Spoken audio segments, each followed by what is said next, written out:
चलिए बच्चों नमस्कार। हम आज 1.2 मैथ कक्षा 9 का लेकर आए हैं, जिसमें क्वेश्चन नंबर 3 है।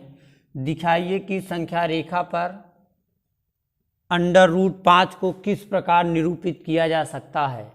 संख्या रेखा पर √5 को किस प्रकार निरूपित किया जा सकता है। तो देखिए बच्चों, सबसे पहले आप √5 को 2 और 1 में तोड़ लीजिए, क्योंकि ये 2 का वर्ग 4 और 1 का वर्ग 1, तो कितना हो जाएगा 5, इसलिए इसको 2 और 1 में तोड़ा गया है बच्चों। तो सबसे पहले हम देखिए 0 संख्या रेखा बना लिए हैं। संख्या रेखा पर अंक अंकित हैं, तो उस अंक में हम क्या करेंगे, 0 को a मानेंगे। 0 को a मान लेते हैं बच्चों। 0 को a मानने के बाद हम संख्या रेखा पर 2 इकाई लेते हैं। 2 इकाई माने ये देखिए बच्चों, 1 इकाई यहाँ है और 2 इकाई यहाँ है, ये वाला 2 इकाई लेते हैं और उस 2 इकाई को हम बिंदु B मान लेते हैं। 2 इकाई को क्या मान लेते हैं बच्चों, बिंदु B मान लिया जाता है। अब बिंदु B पर आप चाँदे की सहायता से 90 अंश का कोण यहाँ बनाते हुए एक लंब डालिए। देखिए बच्चों, हमने चाँदे की सहायता से इसलिए कहा क्योंकि यहाँ जब ये लंब होगा तो ये 90 अंश का कोण हो जाएगा। जब लंब होगा तो ये 90 अंश का कोण होगा। और इस B पर हम 1 इकाई लेते हैं, 1 इकाई दूरी लेते हैं। जैसे यहाँ से इतनी दूरी ये 1 इकाई है, यहाँ से ये 1 इकाई है, इसी तरह हम चाँदे से 1 इकाई दूरी को माप कर ऐसे ऊपर काट देंगे। 1 इकाई दूरी को माप करके हम काटेंगे। अब जो बिंदु कटा उसको हम C से निरूपित करेंगे या C लिखेंगे। जो बिंदु कटा बच्चों उसको हम C से निरूपित करेंगे। अब हम A और C को मिला देंगे। अब हम A और C को मिला देंगे। A और C को मिलाएंगे बच्चों। तो देखिए, जब कटान बिंदु पर हमने A और C को मिलाया तो ये हमारा AC जो है ये √5 है। ये √5 आपको मिल गया।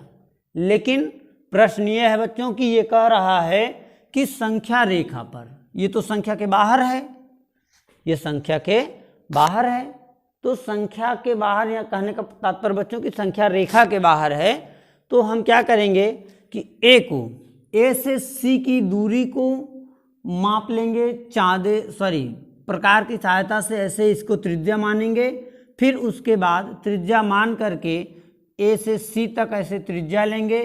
फिर यहाँ रख कर प्रकार ऐसे जब काटेंगे तो ये बिंदु यहाँ जाके इसको काटेगा ऐसे। देखिए, जब उसको त्रिज्या मानेंगे तो ऐसे कटेगा।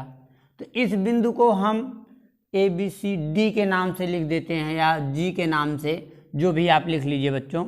तो लेकिन जो ये कटान बिंदु होगा, यह कटान बिंदु आपका यहाँ से A से लेकर के D तक, A से लेकर D तक √5 को निरूपित करेगा। किसको करेगा बच्चों, √5, यानी कि ये जो D है ये √5 को निरूपित करेगा। देखिए, हमने इसका हल भी यहाँ लिख दिया कि एक संख्या रेखा खींचते हैं। तो बच्चों, हम संख्या रेखा पहले खींचे हैं तथा शून्य को बिंदु A मानते हैं। तो हमने शून्य को यहाँ बिंदु A मान लिया है तथा 2 इकाई को बिंदु B मानते हैं। देखिए, 2 इकाई को बिंदु B मानते हैं। उस पर लंबाई डालते हैं, उस पर लंब डालते हैं और उसमें से 1 इकाई भाग C काटते हैं। इसमें से 1 इकाई भाग C काटते हैं। A और C को मिलाते हैं। देखिए बच्चों, A और C को मिलाया गया। AC के बराबर त्रिज्या लेकर के A और C, यहाँ से यहाँ तक A और C के बराबर त्रिज्या लेकर के संख्या रेखा पर, यहाँ से इस संख्या रेखा पर ये देखिए ऐसे चाप लगाते हैं। तो संख्या रेखा पर चाप लगाते हैं जिसका कटान बिंदु √5 को प्रदर्शित करेगा। जिसका कटान बिंदु जैसे A से यहाँ D तक मान लीजिए, हम उल्लेख नहीं किए हैं, A से D तक इसका जो कटान बिंदु है ये क्या है, √5 को प्रदर्शित कर रहा है। हम उम्मीद करते हैं बच्चों कि आपको ये सवाल अच्छे से समझ में आ गया है। आप बच्चों चैनल को लाइक और सब्सक्राइब ज़रूर कर दीजिए, साथ में बेल आइकन को प्रेस कर दीजिए ताकि आपको ऐसे वीडियोज़ के नोटिफिकेशन आपको मिलते रहें। धन्यवाद।